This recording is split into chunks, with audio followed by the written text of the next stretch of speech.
আবার দুর্গা পূজায় গিয়েও বলে এটা বাঙালি জাতির উৎসব। নওজুবিল্লাহ।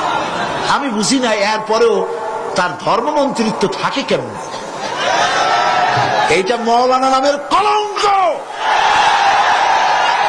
চাকরি রক্ষার জন্য থামেন চাকরি রাখার জন্য মানুষ এইভাবে নিজের ইমান নষ্ট করে। আরে বাবা, দুর্গা পূজা হিন্দুর উৎসব। আমি 1,00,000 বার 1 কোটি বার বলবো, দুর্গা পূজার সাথে এই দেশের মুসলমানদের কোন সম্পর্ক নাই। এটা মুসলমানদের অনুষ্ঠান নয়। নেতা নেত্রীরা, বড় বড় নেতা রবিউল আউয়াল মাস আসলে বলে তারাও মঞ্চে এসে বলেন মুহাম্মদ সাল্লাল্লাহু আলাইহি ওয়াসাল্লামের আদর্শ ছাড়া কোনো উপায় নাই। আবার এই ব্যক্তি গৌতম বুদ্ধের জন্মবার্ষিকী উপস্থিত হয়ে বলে গৌতম বুদ্ধের অহিংস নীতি পৃথিবীবাসীর বাঁচার একমাত্র পথ।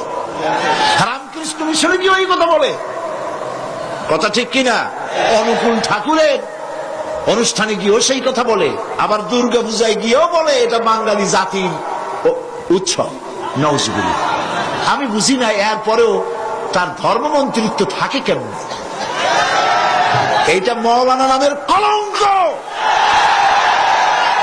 চাকরি রক্ষার জন্য থামেন চাকরি রাখার জন্য মানুষ এইভাবে নিজের ইমান নষ্ট করে। আরে বাবা, দুর্গা পূজা হিন্দুর উৎসব। আমি 1,00,000 বার 1 কোটি বার বলবো, দুর্গা পূজার সাথে এই দেশের মুসলমানদের কোন সম্পর্ক নাই।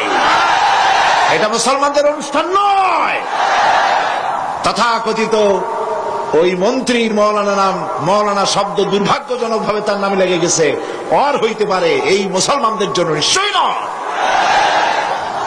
এটা হিন্দু ভাইয়েরা তাদের ধর্ম পালন করুন, আমাদের আপত্তি নেই। আমরা ঈদ করি, তারা পূজা করবে, কিন্তু ওইটা আমার উৎসব। এই কথা কেন বলবো আমি? হিন্দুরা কি কোনোদিন বলে যে ঈদ আমাদের উৎসব? তো তুমি তোমার চাকরি রক্ষার জন্য এত পাও চাটো কেন? একটু লজ্জা টজ্জা থাকা উচিত, ঠিক কিনা? শরম থাকা উচিত, পার্সোনালিটি থাকা উচিত। এই সব মঞ্চে গিয়ে গৌতম বুদ্ধের প্রশংসা, তার আদর্শই ভালো, ওর আদর্শ ভালো, মুহাম্মদ সাল্লাল্লাহু আলাইহি ওয়াসাল্লাম আদর্শ ভালো। তাহলে পার্থক্য রইল কি? গোলালু মার্কা নেতা, গোলালু ভর্তায় চলে, চিংড়ি মাছে চলে, গোস্তে চলে, মাছে চলে। গোলালু কোন জায়গায় বলে না যে এটা দিয়ে আমারে হবে না। কাজী ওরে পূজার মণ্ডপেও চলে, ঈদের মাঠেও চলে, সব জায়গায় চলে।